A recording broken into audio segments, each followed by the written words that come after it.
বিসমিল্লাহির রহমানির রহিম। পঞ্চম শ্রেণীর শিক্ষার্থী বন্ধুরা, অনলাইন ক্লাস থেকে আমি তোমাদের প্রথমেই স্বাগত জানাচ্ছি। আশা করি তোমরা নিশ্চয়ই ভালো আছো, স্বাস্থ্যবিধি মেনে চলছো এবং ঘরে অবস্থান করছো। এই মহামারীর সময় তোমরা কেউ ঘর থেকে বের হবে না, সবাই ঘরে বসে পড়ালেখা করবে। আর প্রতিদিন আমাদের অনলাইন ক্লাসগুলো মনোযোগ সহকারে দেখবে এবং খুব শিক্ষকের পাঠদান মনোযোগ সহকারে শুনবে। আজ আমি তোমাদের পড়াবো পঞ্চম শ্রেণীর ইসলাম ধর্ম।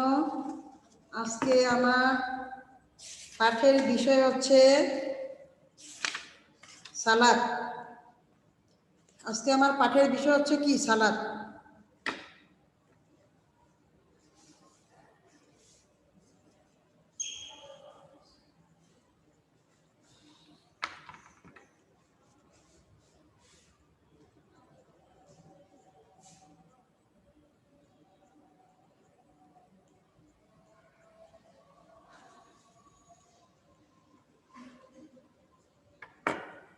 আজকে আমার পাঠের বিষয় হচ্ছে সালাত।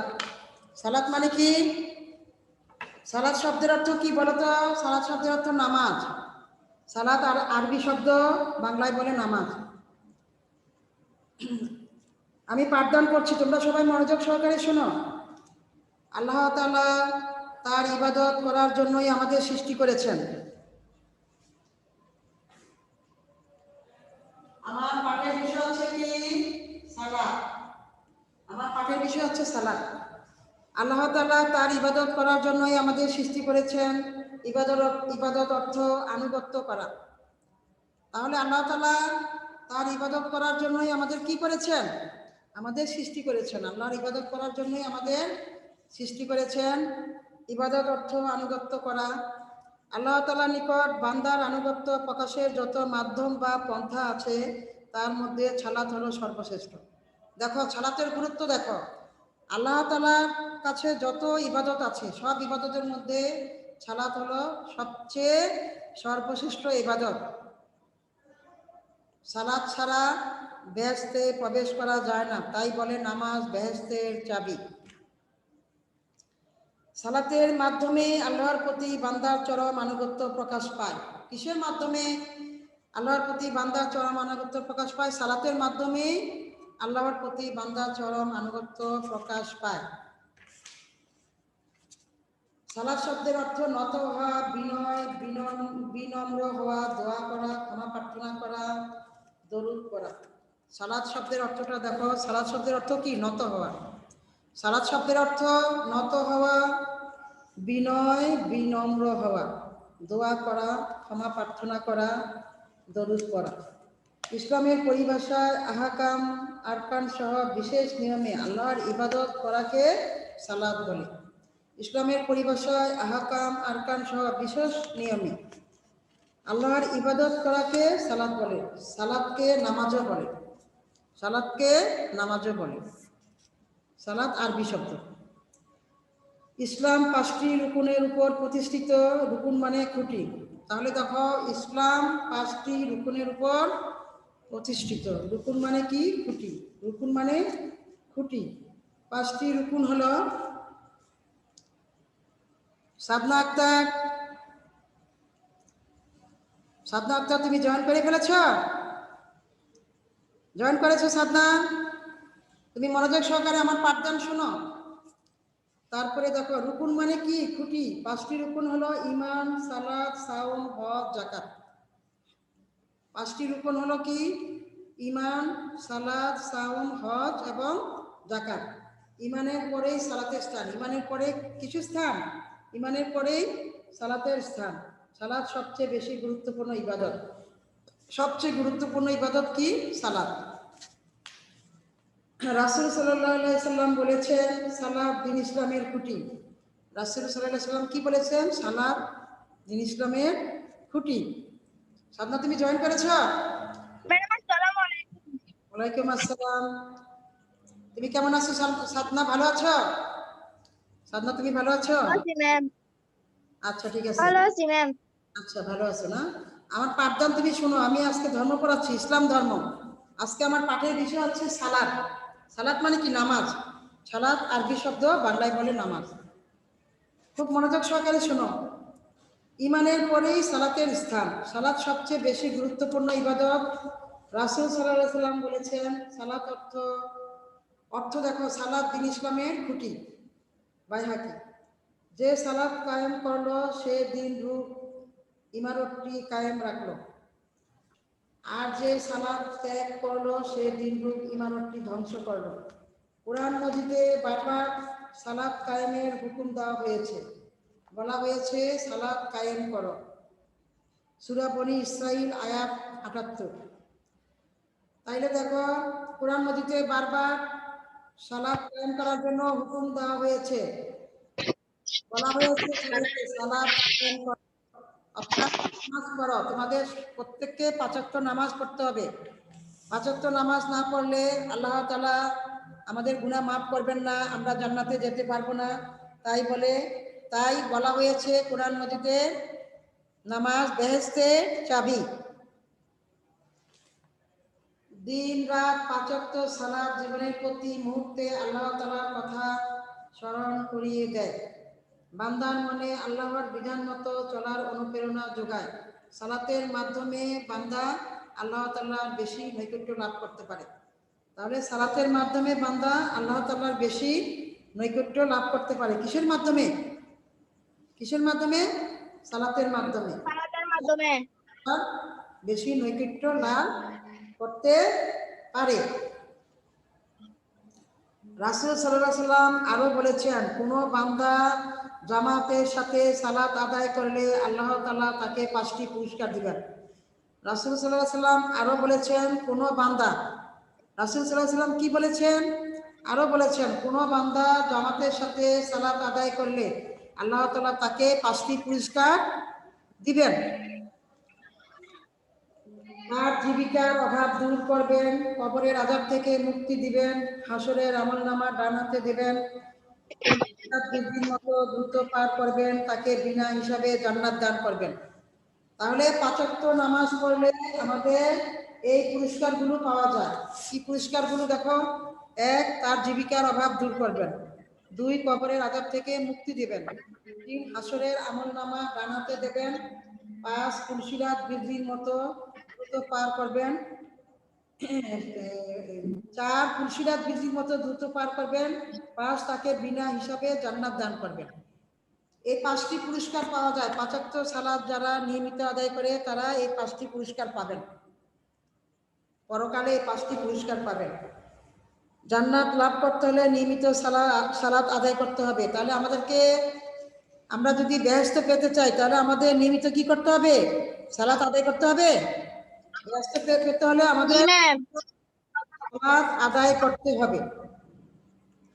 যদি আমরা বেহেশত চাই তাহলে আমাদেরকে নিয়মিত সালাত আদায় করতে হবে। মহানবী সাল্লাল্লাহু আলাইহি সাল্লাম বলেছেন, সালাত জান্নাতের চাবি। মহানবী সাল্লাল্লাহু আলাইহি সাল্লাম কি বলেছেন? সালাত জান্নাতের চাবি। জান্নাতের চাবি। সালাত জান্নাতের চাবি। রাসূলুল্লাহ সাল্লাল্লাহু আলাইহি সাল্লাম আরো বলেছেন, কিয়ামতের দিন সর্বপ্রথম সালাতের হিসাব নেওয়া হবে। যার সালাতের হিসাব সঠিক হবে তার অন্য সব হিসাবও ঠিক হবে, আর যার সালাতের হিসাব গরমিল হবে তার অন্য সব হিসাবও গরমিল হবে। ঠিক আছে? তাবারানি। একাকী সালাত আদায়ের চেয়ে সকলে মিলে জামাতের সাথে সালাত আদায় করলে বেশি সওয়াব পাওয়া যায়।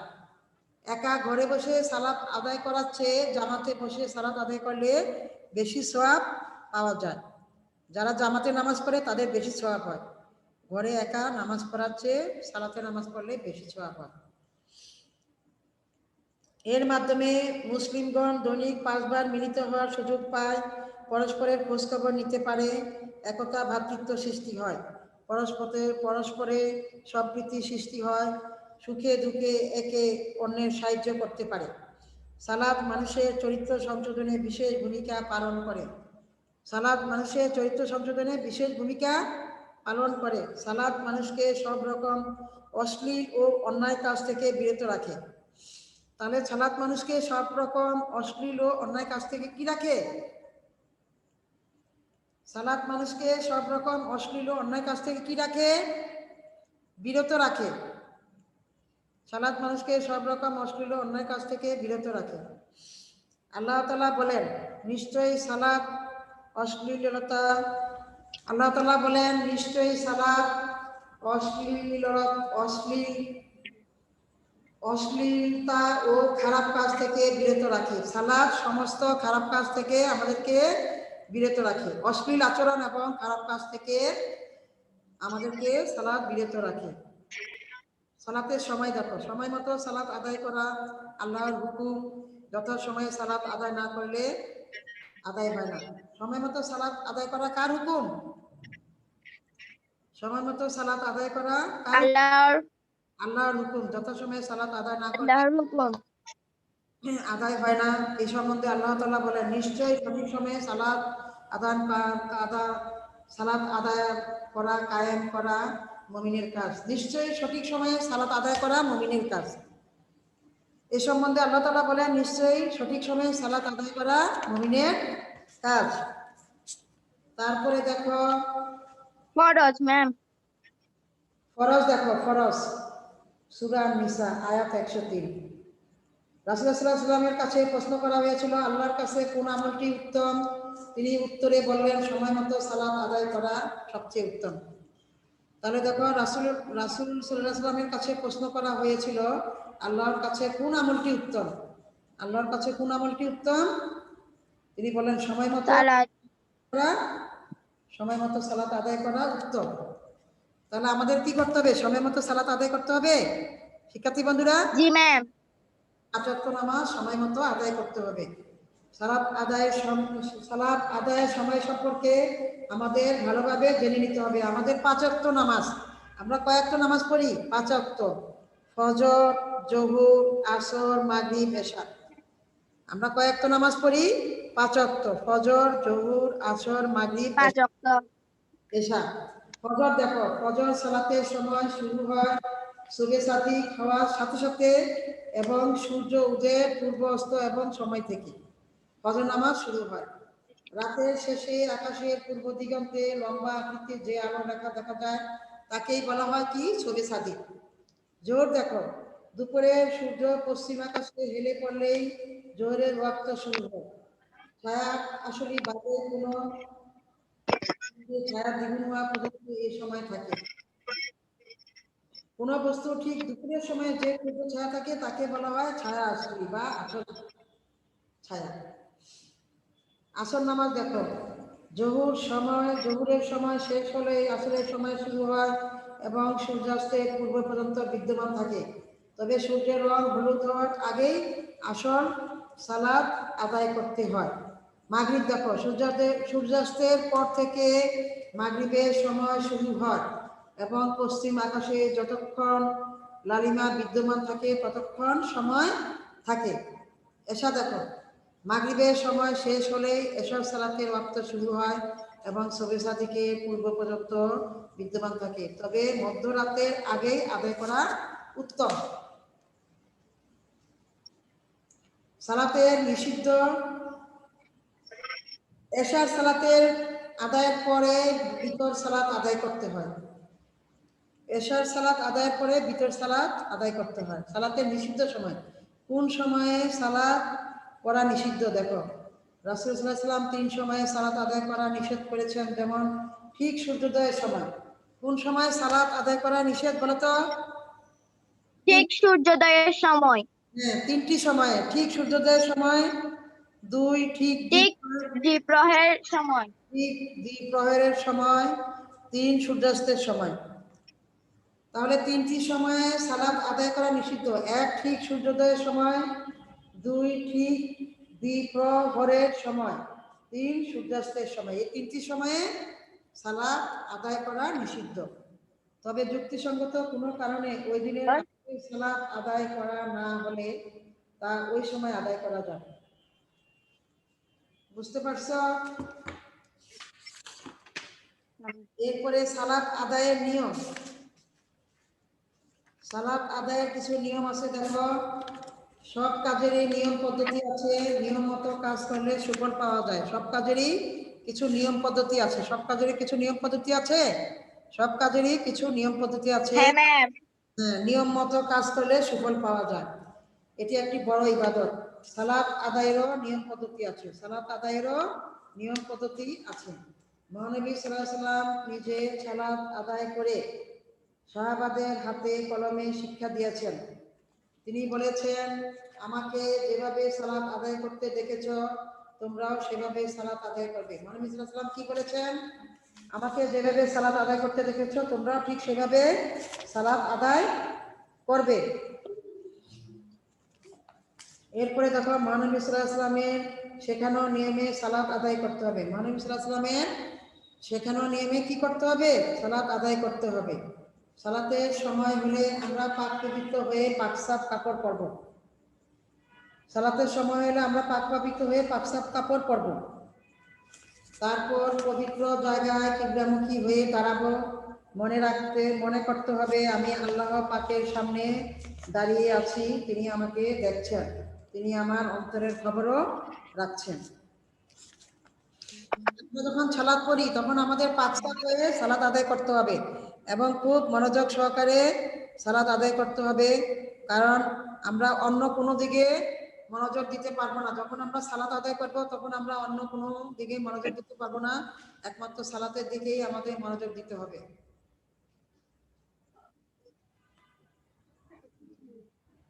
তারপরে দেখো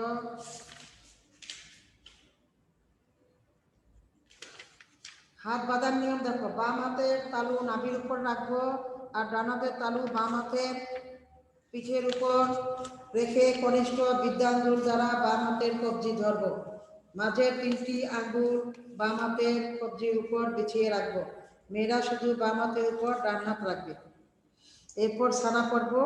সানা হলো সুবহানাকা আল্লাহুম্মা ওয়া বিহামদিকা ওয়া তাবারাকা ইসমুকা ওয়া তাআলা জাদ্দুকা ওয়া লা ইলাহা গায়রুকা। এটাকে কি বলা হয়? সানা বলে। এটা সানার অর্থ কি দেখো, হে আল্লাহ, আমি তোমারই পবিত্রতা বর্ণনা করছি এবং তোমার জন্যই সকল প্রশংসা। তোমার নাম বরকত ও কল্যাণময়, তোমার সম্মান অতি উচ্চে, তুমি ছাড়া আর কোনো মাবুদ নেই। এরপরে দেখো রুকু করার নিয়ম। রুকুতে 2 হাত 2 হাঁটুর উপর এমনভাবে রাখতে হবে যাতে মাথা, পিঠ ও কোমর এক বরাবর হয়। কোনোই পাঁজর থেকে ফাঁক করে রাখতে হবে। মেয়েরা বাম পায়ের টাকনু ডান পায়ের টাকনুর সাথে মিলিয়ে রাখবে। এরপর মাথা ঝুঁকিয়ে 2 হাতের আঙ্গুলগুলো মেলানো অবস্থায় 2 হাঁটুর উপর রাখবে। কোনোই পাঁজরের সাথে মিলিয়ে রাখবে এবং মাথা এতটুকু ঝুঁকাবে যাতে হাঁটু পর্যন্ত পৌঁছে।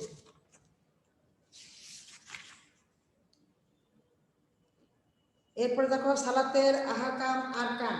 সালাতের আহকাম এবং আরকান, সালাত শুরু করার আগে এবং সালাতের ভেতরে কতগুলো কাজ আছে এগুলো অবশ্যই পালন করতে হয়।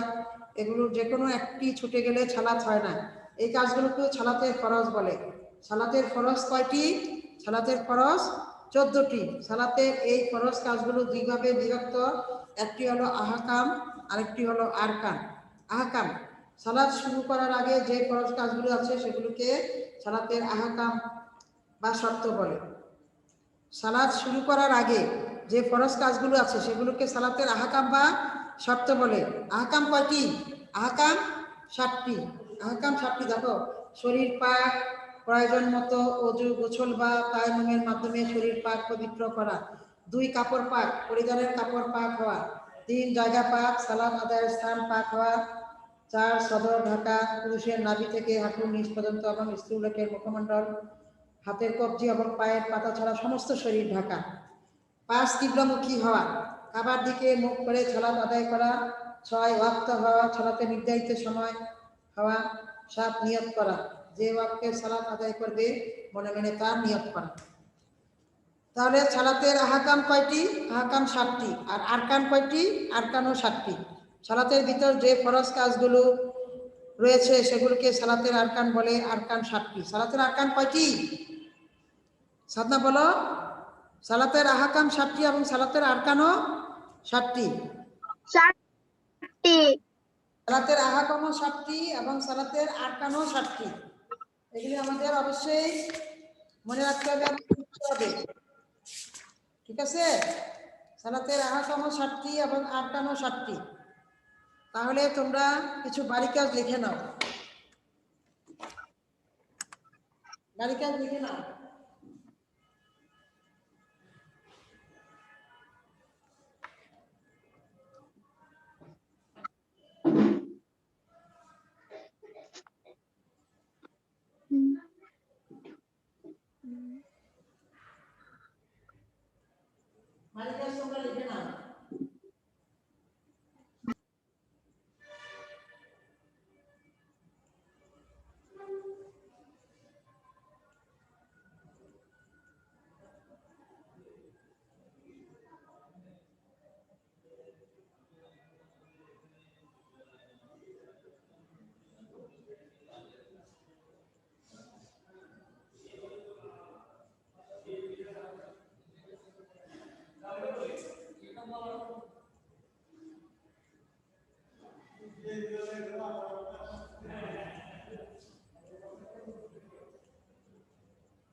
বালিকা দেখে নাও, সালাদকে জান্নাতের চাবি বলা হয়েছে কেন? এক,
সালাদকে জান্নাতের চাবি বলা হয়েছে কেন? সালাতের আহকাম কয়টি কি কি?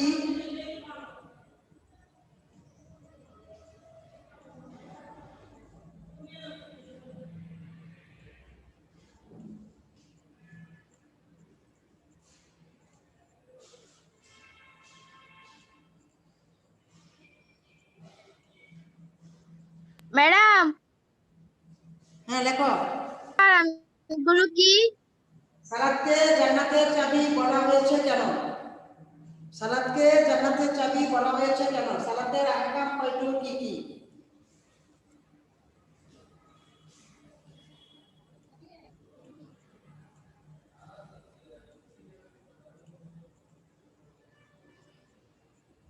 সালাদকে জান্নাতের চাবি বলা হয়েছে কেন লেখো। সালাতের আহকাম কয়টি কি কি? সালাতের আহকাম কয়টি কি কি?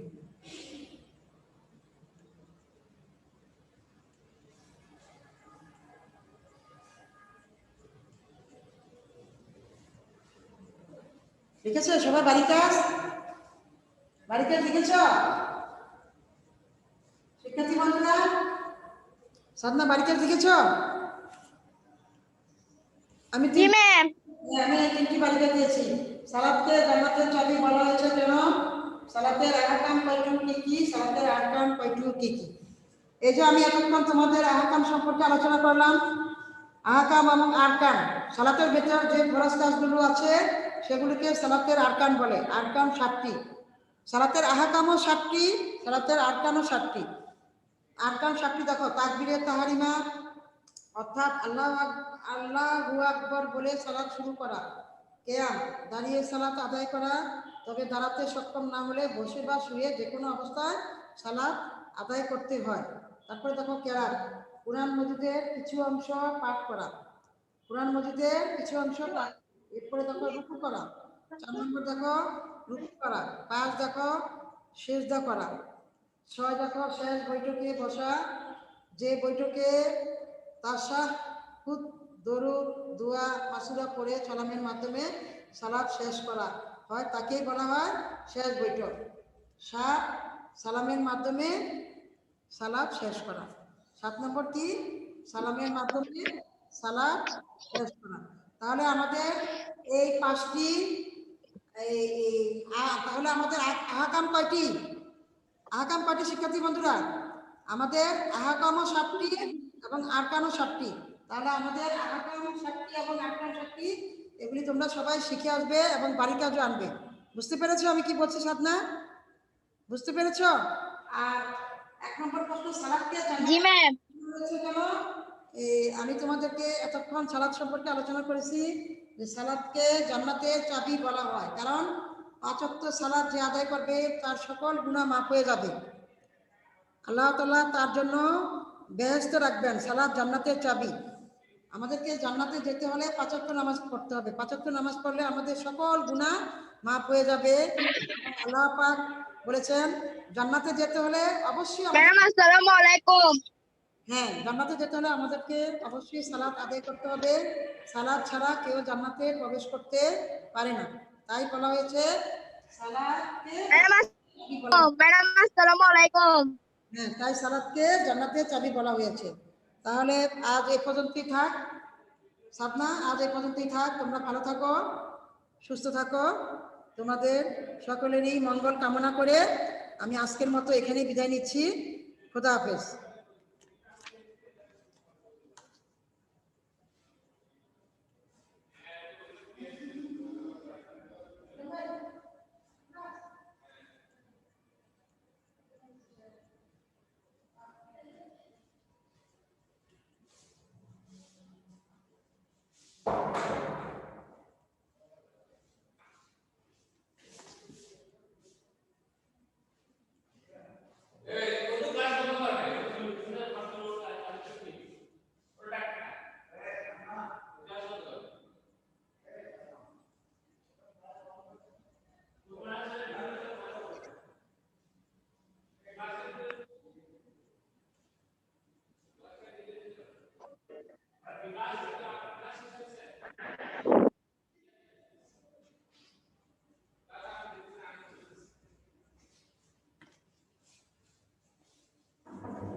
আমি ক্লাস শেষ করি নাই, আপনি আসবেন দেখে আমি চলে গেলাম। শেষ করি নাই তো। শেষ না করলে তো আপনার ক্লাসটা সারাক্ষণ চলবে না। আমি মাত্র গেলাম না, সারাক্ষণ চলবে কেমনি? ও বাপ, আমি এটা শেষ করতে হবে না। আমি এই এই দেখেন, এই দেখেন, এই লাল এটা তো আসছে, এই যে লাল এটা আসছে, আসছে তো। হ্যাঁ, আসছে। আপনাকে না করলে আমাকে উঠে যাবেন না বলে এটা বন্ধ করি। আমি তো কি আপনার শেষ করে দুধ দিচ্ছি কেন?